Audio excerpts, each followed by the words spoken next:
Jika adik-adik tahu bahwa kalau berobat itu justru membuat adik-adik menentang Allah, ya, maka tidak usah berobat. Tidak usah berobat, biarlah sakit. Ustaz, nanti kalau kemudian meninggal gimana? Apakah itu termasuk bunuh diri? Ya tidak. Ya, tidak termasuk bunuh diri. Kan alasannya sudah disebutkan oleh Imam Al-Ghazali itu tadi. Ya, termasuk alasannya yang disebutkan oleh Imam Al-Ghazali.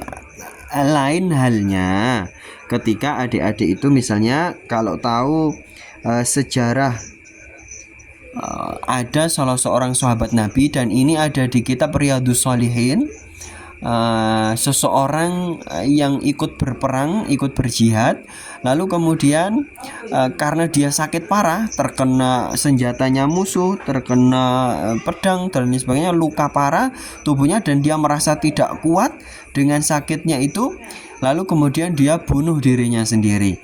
Nah, ternyata kata Rasulullah, dia masuk neraka. Khusus dia doang loh ya, tidak bisa kita terapkan kepada orang lain ya. Khusus dia doang, dia masuk neraka karena dia membunuh dirinya sendiri. Nah, tak beda halnya nanti misalnya begini. Ini ada kasus ya, ada kasus begini. Dan ini dicermati ya. Orang sudah sakit menahun selama 5 tahun ya, tidak kunjung sembuh, sudah berobat berbagai macam tidak kunjung sembuh, juga merasa kesakitan badannya. Lah, terus kemudian suatu saat dia itu sudah putus asa gitu ya, sudah putus asa, kayaknya tidak mungkin sembuh. Ya, bukan putus asa kepada Allah ya, bukan ya.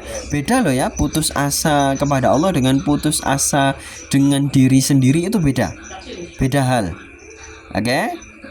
Ustazah Humaira ya, mohon izin ini menyampaikan kesimpulan ya. Jadi putus asa kepada Allah itu beda dengan putus asa kepada diri sendiri. Beda. Nah, dan makna putus asa itu luas ya. Bisa bermakna putus asa yang seperti kita pahami, atau putus asa dalam artian kita merasa diri kita itu tidak punya kemampuan apa-apa, yang mampu adalah Allah. Nah, itu juga termasuk putus asa kepada diri sendiri. Nah, kemudian itu dalam kondisi seperti itu ya.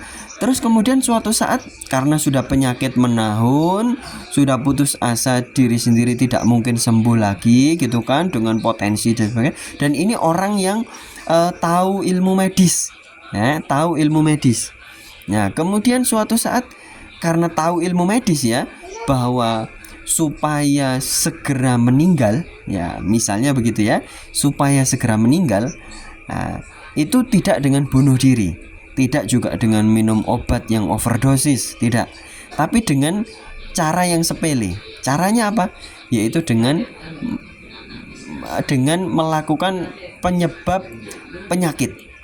Dengan melakukan penyebab penyakit. Apa misalnya? Yaitu dengan makan daging kambing. Nah, kan otomatis tekanan darah langsung tinggi kan? Nah, nanti kemudian otomatis fungsi organ-organ tubuh langsung rusak semuanya, akhirnya meninggal. Nah, kan begitu, dengan perhitungan ilmu medis begitu kan. Nah, apakah orang yang dalam kondisi seperti ini disebut bunuh diri? Ya tentu tidak. Tentu tidak. Nah, tidak termasuk bunuh diri. Ya, karena itu bukan penyebab satu-satunya untuk mati. Ya, dan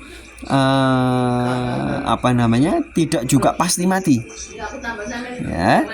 Nah, dan putus asa diri sendiri sudah tidak mungkin sembuh ya. Jadi itu adik-adik dicermati. Ini malam ini adik-adik belajar ilmu ini ya, termasuk ilmu kedewasaan loh ini ya, dalam menghadapi situasi-situasi yang tidak memungkinkan.